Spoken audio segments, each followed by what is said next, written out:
Hi, fifth graders. Welcome back to our fictional writing project, session 4. Today we will be discussing the main event and dialogue. But before we begin, I would like you to think about your favorite book or your favorite movie. And I want you to think about the plot. So specifically the main event. What was the big event or the main conflict, the main problem that happened in this book or movie? And I want you to think about what made it stand out to you. What made it so special? Was it a mystery that needed to be solved? Was it a problem? Was it an argument? Think about what made this moment stand out to you and try to harness that into your own writing while you're writing your main event today, okay? So today we are going to be first looking at what is the main conflict, the problem, or dilemma. So as you can see in our story mountain, we have now reached the peak of our story arc or our story mountain. So we're at the very top.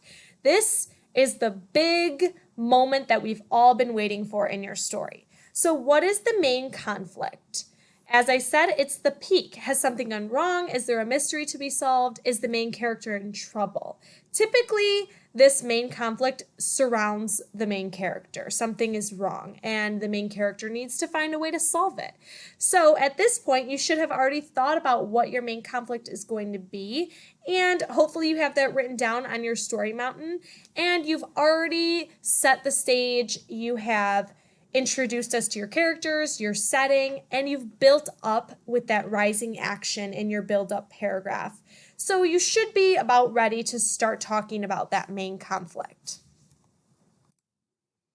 So the main event, this is where you introduce the problem that the characters must solve. So it needs to be a well-paced sequence of events. And we talked a bit about this in our last session about the natural flow of events. It needs to be well-paced as well. And what that means is that you don't want it to be too quick or too slow. So we don't want to build up to this event and then have it be over just like that. All right, we need to keep the reader interested, but we also don't want to drag it out too much where the problem is just never ending and they're never getting to this solution. So you have to try and find that balance and think about the books that you've read or the movies that you've watched and what typically happens surrounding that main event. Typically, there are some character interactions involved, some dialogue involved, but like I said, you don't want it to drag on for so long that the reader loses interest because the resolution is never coming. So we are going to be talking about how to include dialogue as well, and I just would like to point out that dialogue not only is about characters talking to each other, but it's also about how characters respond to events. So we can learn a lot about how a character thinks and feels and responds to certain events by their dialogue and how they interact with the other characters. And you'll see an example of that in my story example that I'll be sharing with you. So we have been including dialogue, hopefully up until this point. The dialogue, like I've mentioned, is the actual words, and it's used to show how different characters communicate with each other. But it can also show their responses to what's happening. It can reveal a character's feelings or show their inner thoughts. So dialogue is not necessarily always between two characters.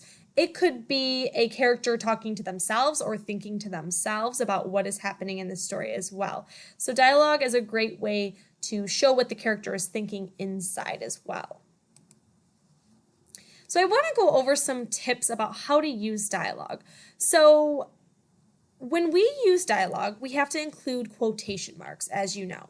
So we put the quotation marks around the speaker's exact words. So this is how we signify what the character is saying. Their words go in the quotation marks. So here's an example. "Go team," screamed the cheerleaders with excitement. The cheerleaders had said, "Go team." Now we use speaker tags to identify a speaker. Speaker tags can come at the beginning, the end, or the middle of a quotation. So for example, here we have a speaker tag at the end. It's telling us who said the quote. "This cake is delicious," Amanda said as she took a bite.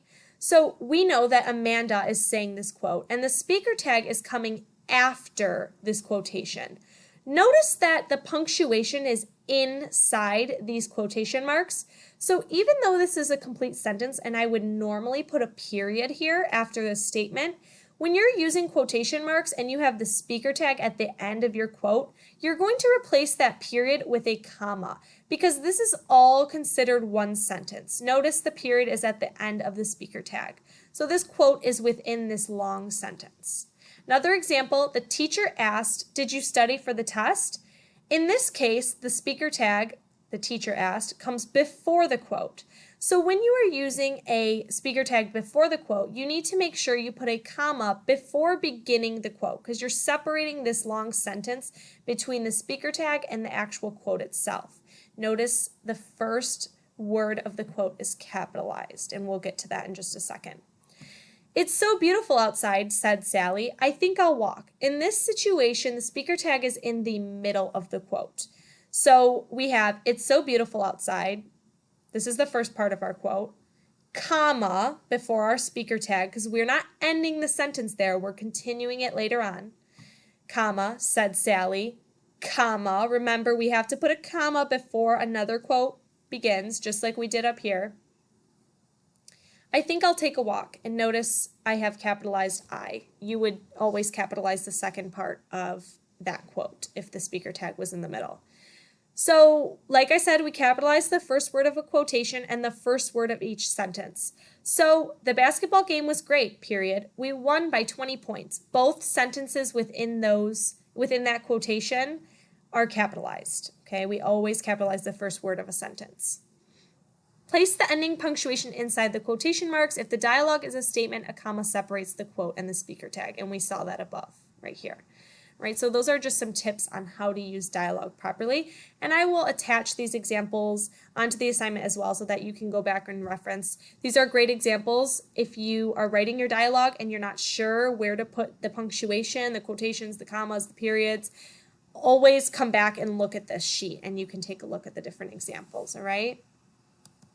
All right, so that's it for session 4. I am going to show you my example of my main event. Now, this was my build-up from last session. Immediately, I reached up to grab my locket and immediately my heart sank. So we know that we have clued the reader in that the main conflict is going to be about Celine having to do with some pranks. We're not sure exactly how, but we know that Beatrix's locket has gone missing. So that will be our main event.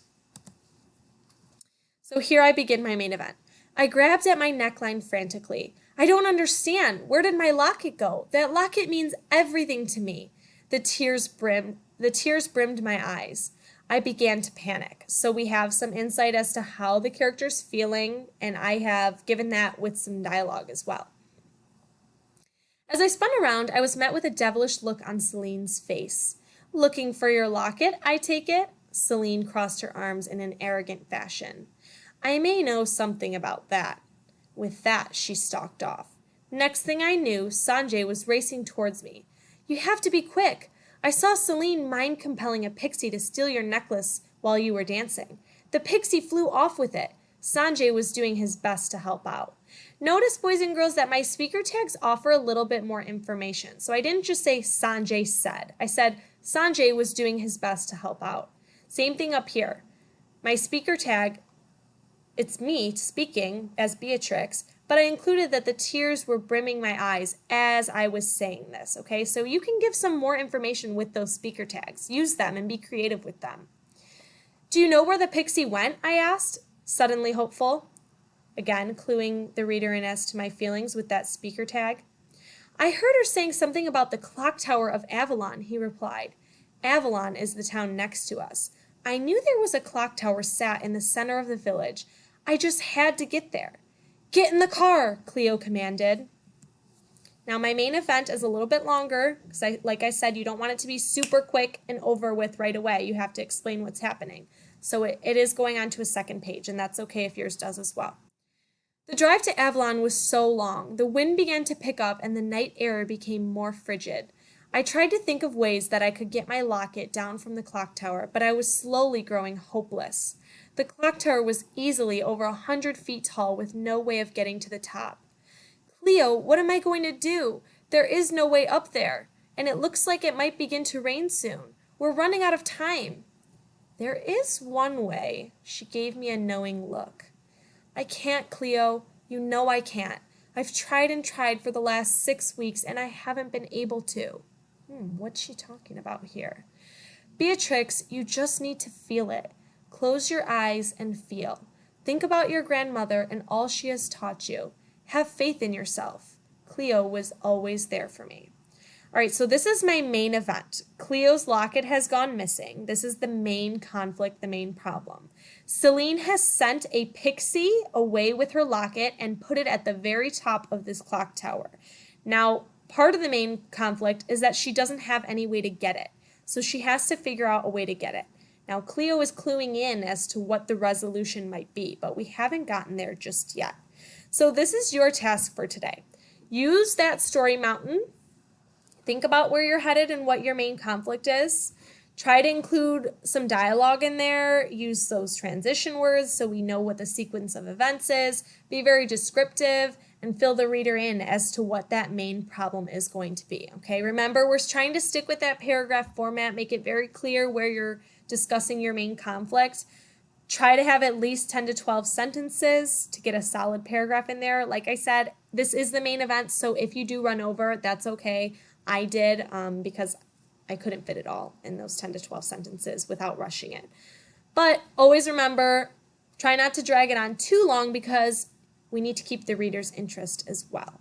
So I will attach a copy of how to use Dialog as well, so you can check that out and make sure you go back and look at your story mountain for extra help to guide you, okay? Let us know if you have any questions.